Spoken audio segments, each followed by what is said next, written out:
Anganga oluka ni choix imponé. Bon maintenant, oui, sera de dire vraiment c'est une négociation qui est para mieux au plein de fait. Bon maintenant, sans doute qu'on est vraiment à vrai dire, c'est pas bon. Ça veut dire qu'à folie, mon sigala, pour tout le monde vivre na fala, au cas tient d'ouvrir à Seguma, c'est pas bon. Nga autorité obu usisi minga oyeka fo assisi ou de borani apmaye. Oh mais ni assisi ou borani apmaye, est-ce que olu fana mise ka baraka limite mingono, est-ce que umata o de fait? Non de fond, ça veut dire que assisi recommandation mi olu ka baraka nous. Bon, au barakemne ni ple uboloni utaro de proposition que c'est là. Sinon c'est qu'à voici ça a jamana donc ka fmado en sona nga nimbe bon anga ke clanté wanga teni anga ke. Parce que plus transition de mai, plus faire robe de la quoi. Il y a déjà les francs les 5 ans là, le chronogramme nimbi, je pense ça doit les permettre casser qu'un projet de la Waléa, il y a une président France. Mais bon, on a rapport de plus de 20 francs là, plus avec des qu'on fait, plus il corrompt la barre. Donc moi je pense qu'aujourd'hui, la priorité, la canane il passe une la jamana kono, aux priorités de elle. Donc on doit que ça ne vient sans la kono, parce que puis avec jamana kono bien malo. Mais tant que mon veut pas quoi, même que au beau fond, on va ta jamana kono la kata jamana deux, on va galona là. Aïwa. Et je pense que jamana deux, jamana kono ni jamana koka, on a décision de nier, bon kanga abatu quoi. Aïwa. Akanga négocier ni bien quoi. Oh, Bougar Digo, andu mbado ka fo ngara daba kura ube ka bo na fama ko opposition e haklina e jmenye o baraw ka est-ce que transition tot na gelea ni tandu ko ani coalition munu ka former e mi e jatemne le kelay. Bon, en vrai dire, munu me ka ta opposition là, je suis pas d'accord avec lui. Ambe français tama te fadi là. Jamana bɛ lahala min kɔnɔ u b'a dɔn. Bon fɛn bɛ ka kule bi ko transition nin kɛ c'est pas on n'est pas d'accord olu tun bɛ min ils étaient là non. Olu ma jɔyɔrɔ baara dɔw kɛ yan olu ka baara jugu an'u ka kɛwale jugu de ye Mali don diɲɛ kɔnɔ donc olu ka ye ko don ko fako tɛ o ça n'engage que moi an ka cɛ fanga cɛ fɔ ɲɔgɔn ye quoi il y a des gens aujourd'hui qui se disent olu cɛ autorité de don. Au cas de choses pour le gros, là-bas, ils nous fatiguent là. Ils ne sont pas les seuls Maliens. Tu m'excuses du terme, mais la vérité, c'est la vérité. Quand on me pose cette question-là, ces gens-là, vraiment, ils n'aiment pas le Mali. S'ils aiment le Mali, c'est là au présent, pour que sanction dure comme Mali. Et on a quel risque Mali. Et devant des trucs, est-ce que vous fort? Non, si, il y a un président d'un parti, un pseudo-parti, un micro-parti, avant-hier, c'est RFI. Pour la sanction grave au Malikama. Parce que lui était conseiller à la présidence, il n'est plus là-bas. Donc je vais dire que nous sommes là. Mais on démocratie. Démocratie là, que Jamana que Jamana va à Togola, que Jamana donc beaucoup Togola. Mais à Karacheni, donc moi je pense qu'une transition, il y a autrement la Kenya. En vérité, en tout cas, nous avons mais en fait, il y a des problèmes pour assumer quoi il est. Ou quand quel est des choses de en réalité, c'est ça. Une chose qu'on a tant de pays en quartier, en Mokotala. Mais quoi? Ayo bibi na Bougar Diko ni afrako e ka ladilikan di wala sa bara in bela jele kunga cheganya e be ladilikan jumendi. On a mis faudra en beka ala c'est-à-dire que anga ego ango black refe anga yereko ango black refe anga jamana kasini nyesiki ango de la quoi na kra mo ko atenya bo de tiendo voilà le problème c'est ça na kra mo ko atenya bo et nous te fangala si le fangala est que vous défiez l'état est toujours fort hein, attention là oui tiens attends il y a des limites. Moi, je me donne ko anga pour transition da prononcer. Encore la élection à février, mais tu vas attaquer le 27 février, on va voir. Ce n'est pas possible. On ne va pas d'autres, c'est qu'un bon kata marka kungo angora. Ani usara. Et travailler pour donner votre. Après, qu'on voit, qu'on va t'adjurer. Comment vous êtes adjuré l'autre jour? Mieux ça, tu sais. Oui, doit kabar la bête, so we jawabara la te malika bar la ni tambi la ko mali haragi ka mali ba ne ko tant que c'est do mani mais nous avons une action posée pour qu'on puisse en fait que demande pour et c'est la fondation minga avo ke nyoy anga to ke mais anga bo mo ko no c'est ça le problème akera mo ko de o demande ko teble o ko sogol mai sogol de ko to ra ka ta bui aywa sogol o bien sogol ka ta bui sogol te mali o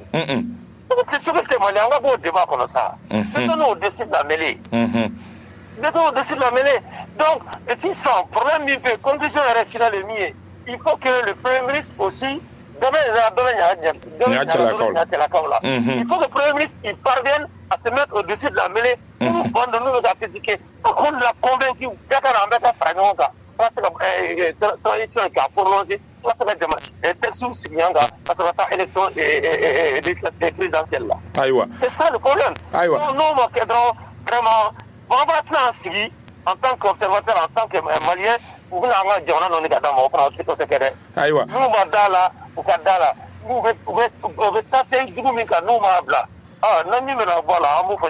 Aywa Bukari Digo ame ifo kasongi haklina di ama jamana kungango ka ambi ifo. Merci bien. Merci. On a doma welele aleka la selutini ye me famel ko nyuma ni bela jele fe akosoro aka la selu konnala isa kabasi dibe kuma sola soro o waya ka fo décryptage ale wakati usira kaba into koma panda tomota me fole di ma ko fole di an la me baga an afle baga bela jele ma ajarabe ala hera la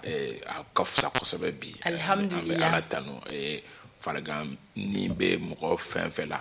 kaso ke murani soko a bolen bado be mo fen fela be do donku ye ala ku taw no ya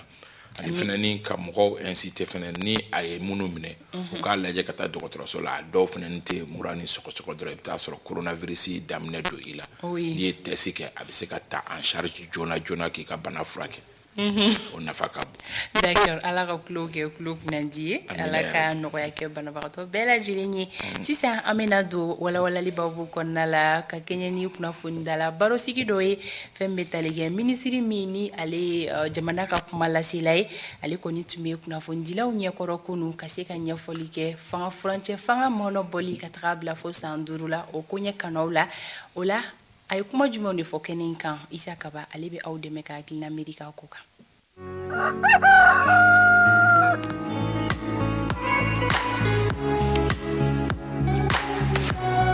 kaba bisimila décryptage kan sa fanta to bota ka fole kura ka nyeshin an lambe bro na fle bro ajara bela jeli mbaw korotele no be feka don kunu kuna fundala baro sigi nkene kan fembe talige ministry muni alere jamana ka kuma la selay puis porte parole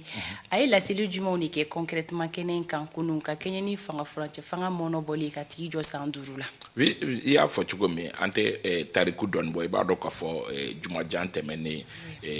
délégation Mali délégation do mbla la kata sedia o manyema o fe krengrene yala mi yenana akufo ado no e Ghana jamana nyema ni alere sedia o manyema e dibina o bora yenno ku kunda Côte d'Ivoire ka bo Côte d'Ivoire kata Burkina ka o fe no ye yor chamangu seno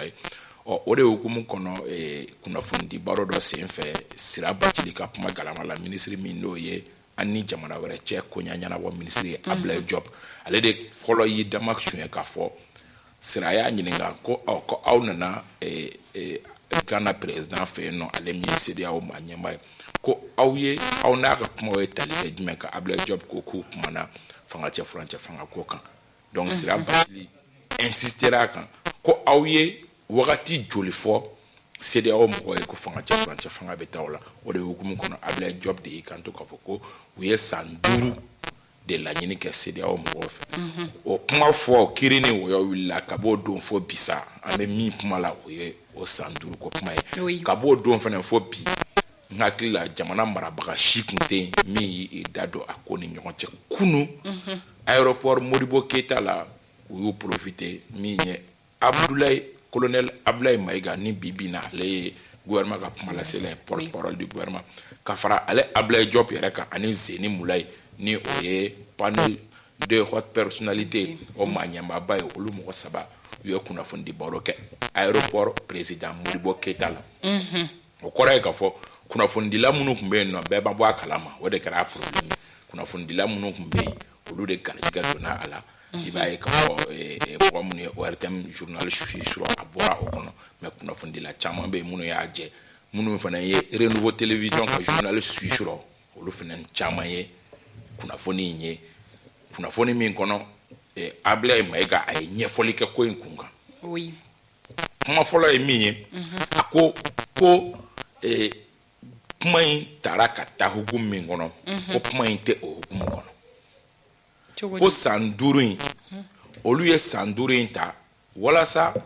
jamanadenw farala ɲɔgɔn kan jamanadenw ye fara ɲɔgɔn kan min kɛ na assise pour la refondation jamanadenw ye laɲini min kɛ pour rester fidèle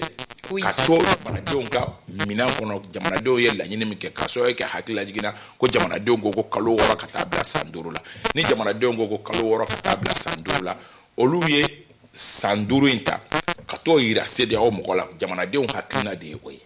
nka o t'a yira ka fɔ ko wajibi do a ka kɛ o de ko i n'a fɔ sigikafɔ n'a ma ɲɛ ko sigikafɔ kɛra sigikafɔ bonya kama sigikafɔ ye laɲini minnu kɛ olu bolo jama fanba hali n'o y'a sɔrɔ bɛn ma kɛ tigitigi dire kelen kan nka kalo 6 bi na quasiment o tɛ se ka kɛ olu bolo kalo 6 kɔnɔ an bɛ don min na i komi bi baara in tɛ se ka kɔ ka ban o kɔnɔ filanan min ni jamanadenw y'o proposé o ye san 5 ye donc olu ye san 5 ta ka taa yira CEDEAO mɔgɔ la ko nka ko olu bolo san 5 in ye base de ye ni tɛrɛmɛli bɛ sen na e bɛ fɛn dɔ de da tabali kan ani chronogramme dɔ da tabali kan o chronogramme o de bɛ discuter ko olu y'a dabɔ chronogramme kuma ka kɛ o de kan san 5 kan mais o tɛ k'a fɔ ko olu ka proposition olu kari de ye san 5 ye a yɛrɛ ka fɔ la n bɛ k'ale ka kuma o de fɔ a bɛ l'essor kɔnɔ a bɛ sɔn ka bɔ renouveau midi wagati ni mɔgɔ min ORTM 13h lajɛ a bɛ bɔ a y'a kuma fɔ a ko fana ni ka fara o kan ko n'o y'a sɔrɔ k'olu kun sigilen bɛ olu tun bɛ san 5 de nɔfɛ tigitigi ko yanni olu kun ka taa n'a ye CEDEAO la k'a kuma tun bɛ fɔ conseil des ministres de senfɛ fɔlɔ marabagaw ka lajɛrɛ senfɛ ko communication de tun bɛ k'a kan conseil des ministres la k'a kɛ proposition de loi ye ka sɔrɔ ka taa n'a ye CNT la ka sɔrɔ ka taa n'o kuma ye CEDEAO la ko nka ko base de discussion de ye san 5 in ye base de discussion min ni olu taara n'a ye walasa u ni CEDEAO ka kuma ɲɔgɔnya baara minnu bɛ sen na o ka se ka kɛ ko nka ko a t'a kun bɔ a ka kɛ polémique ye tantɔ nin ye colonel Abdoulaye Mayiga ka kuma ye kunnafoni di baro senfɛ kunu Fanta Tomota a bɛ l'essor kɔnɔ a bɛ journal caman kɔnɔ sɔgɔmada in na. D'accord Kaba ka kɛɲɛ ni porte parole ka ni laseli ninnu ye yalima an bɛ se ka fɔ CEDEAO ka pression de y'a to gouvernement reculé la dɔɔni wa. N'i ko k'i ka analyser i b'a ye k'a fɔ sincèrement ani o man jan kosɛbɛ n'i y'a ta ka jate minɛ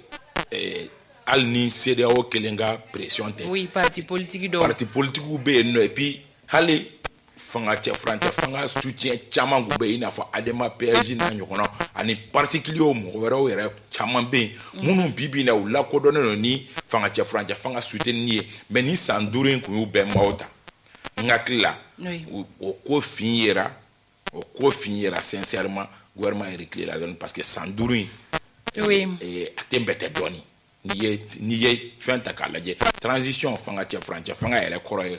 o kuma yɛrɛ b'a yɛrɛ fɔ k'a ban o kɔrɔ ye k'a fɔ ko d'abord aw bɛ fɛn min kɔnɔ an tɛ sariya kɔnɔ il faut k'a ka faamu Fanta Tomota an tɛ sariya kɔnɔ alors que jamana sigilen don sariya dɔw de kan jamana ne b'a fɔ kuma o kuma n ko hali mɔgɔ ka du i ka du i n'a sɔrɔ i fa bɛ sariya minnu labato i ka du kɔnɔ du sigikan ye sariya dɔw de an ka laada kɔrɔ an ka dugu ta bɛ kɛ cogo di n'an bɛ kɔɲɔ kɛ an b'a kɛ cogo di o laada ni mɔgɔ o mɔgɔ ko k'a b'o laada violer i ka du kɔnɔ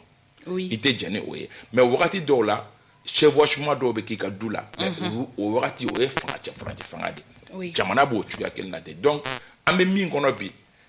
a bɛ se ka kɛ a ka di mɔgɔ dɔw ye mais san 5 ni i binn'o kɔnɔ a b'a fɔ ibina Ibrahim Boubacar Keïta bɛ fanga la wagati min mɔgɔ dɔw tun bɛ yen nɔ u b'a dɔn ko fɛn dɔw tɛ tiɲɛ ye mais u b'u nifasa ja kan k'a fɔ ko o de ye tiɲɛ ye mɔgɔ minnu tun bɛ dimi olu kɔrɔ bi na olu bɛ k'o waleya kelen de kɛ jamanajɔ la o man ɲi jamanajɔ la ni marabaga bɛ ka fɛn min kɛ min tɛ bɛn o t'a yira k'a fɔ k'i y'a jugu ye i bɛ se k'o yɔrɔnin fɔ k'o bɔ a la mɔgɔ kelen hakili kelen mɔgɔ fila hakili fila aw ye nin min fɔ fanga cɛ furancɛ fanga la nin tɛ bɛn jamanadenw de don minnu bɛ mara la bi jamanadenw de don ni jamana sera ka stabiliser u si ma taa yɔrɔ jan n'u sera ka nin ɲumanba in kɛ ka kalata labɛn k'u kɔ don ala mana si di u ma u bɛ se ka na kalata la o kɔfɛ ka na ni jamanadenw ka danaya dar'u kan u bɛ kɛ jamana ɲɛmɔgɔ ye ni mɔgɔ min ka danaya b'u kan u bɛ kala ta u ye u bɛ kɛ jamana ɲɛmɔgɔ ye i b'a fɔ ko Amadu Tumani Ture ta kɛra cogo min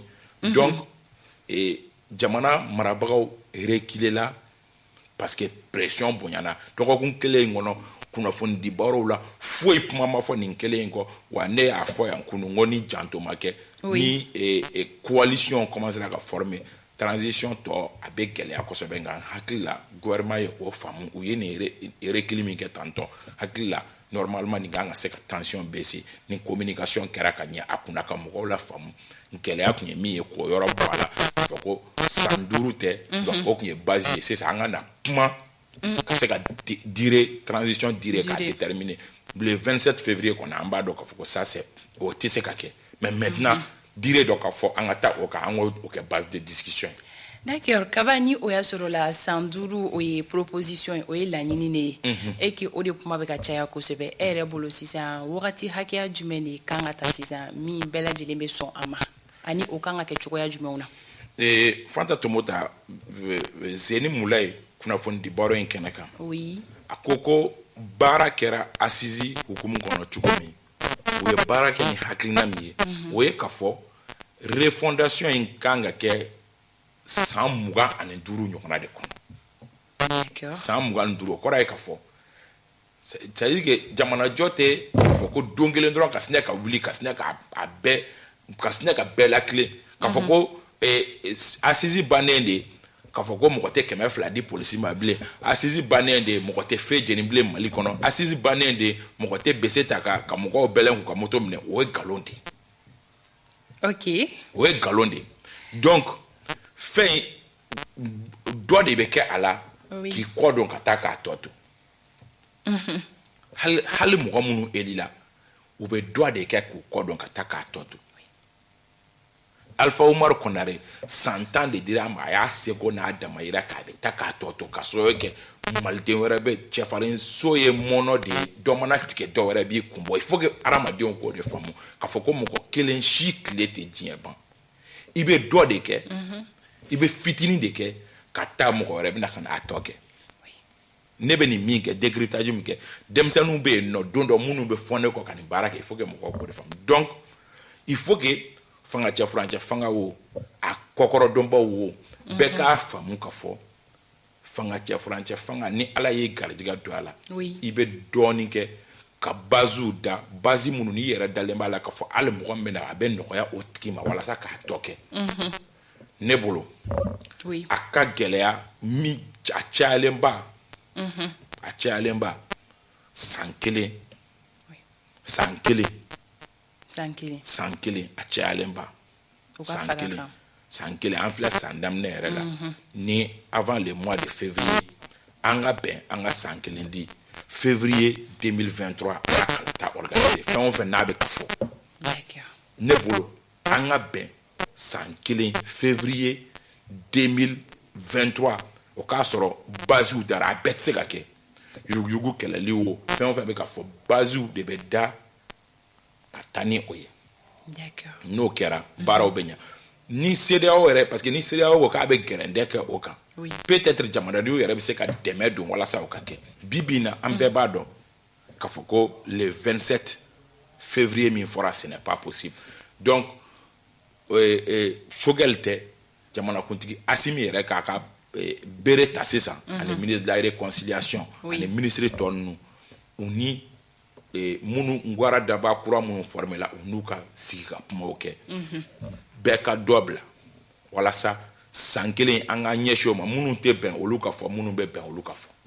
o ye ne ka hakilina ye mɛ mɔgɔ wɛrɛ bɛ se ka hakilina wɛrɛ ta bɛɛ lajɛlen ni hakilina don kaba kumakuncɛ kuma halisa n bɛ segin kunun ta ɲɔgɔnna de kan n y'a fɔ k'a fɔ n ko ni an fɛgɛyalen sera CEDEAO ma CEDEAO bɛ fɛɛrɛ an ma kosɛbɛ siga t'o la n'an fɛgɛyalen sera CEDEAO ma o de bɛ CEDEAO fɛɛrɛ an ma hali n'o y'a sɔrɔ an ye CEDEAO tɔnden ye mɛ n'an farala ɲɔgɔn kan bi in na an ka jamana bɛ lahalaya min kɔnɔ an bɛɛ lajɛlen b'a dɔn donc an k'a lajɛ hali ni san kelen ma sɔrɔ i b'a fɔ ne y'a laɲini cogo min mɛ an k'a lajɛ bɛɛ ka dɔ bila an kana taa marsiw ni fɛnw an kana to kɔnɛ kan transition in tɔ kɔnɔ n'o kɛra a baara tɔ bɛ ntɛn kosɛbɛ ne kɔni ka souhait tɛ an ka se o hakɛ ma o de kama ne mana sigi kuma o kuma a ka di ne ka mɔgɔw sensibiliser bɛɛ ka dɔɔni bila an kana taa manifestation marche bi contre marche sini u ka bɔ an k'a lajɛ parce que mɔgɔ dɔw fana b'o fɔ u ka bɔ an k'a lajɛ an fana b'u ta ɲɔgɔnna 2000 bɔ monument de l'indépendance bɛ yen nɔ nin bɛ yen olu kuma ninnu an ka bɔ olu kɔnɔ an bɛɛ de ye malidenw ye an bɛ ɲɔgɔn sɔrɔ fɛn min na o de ye ba maliba ye an bɛɛ ka dɔɔni bila walasa an ka bɔ ni fanga tɛ furancɛ fanga in kɔnɔ an ka taa kalata kɔnɔ tubabu fɛ yen nɔ kalata ye fɛti de ye kalata ka kɛ fɛti ye an fana fɛ yen nɔ mɔgɔ si kana jagoya ka don parce que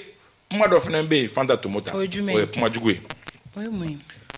mɔgɔ dɔw kɛlen don ka campagne dans suguya dɔ daminɛ politiki mɔgɔw i y'i kɛ cogo o cogo politiki mɔgɔw ma bɔ sanfɛ ka cun an dɔw de don peut-être minnu man di ye bi i bɛ k'olu de qualifier politiki mɔgɔ mais n'a fɔra ni i dɔ tɔgɔ fɔra dɔrɔn i b'a fɔ ayi o sen t'a la o ye politiki mɔgɔ de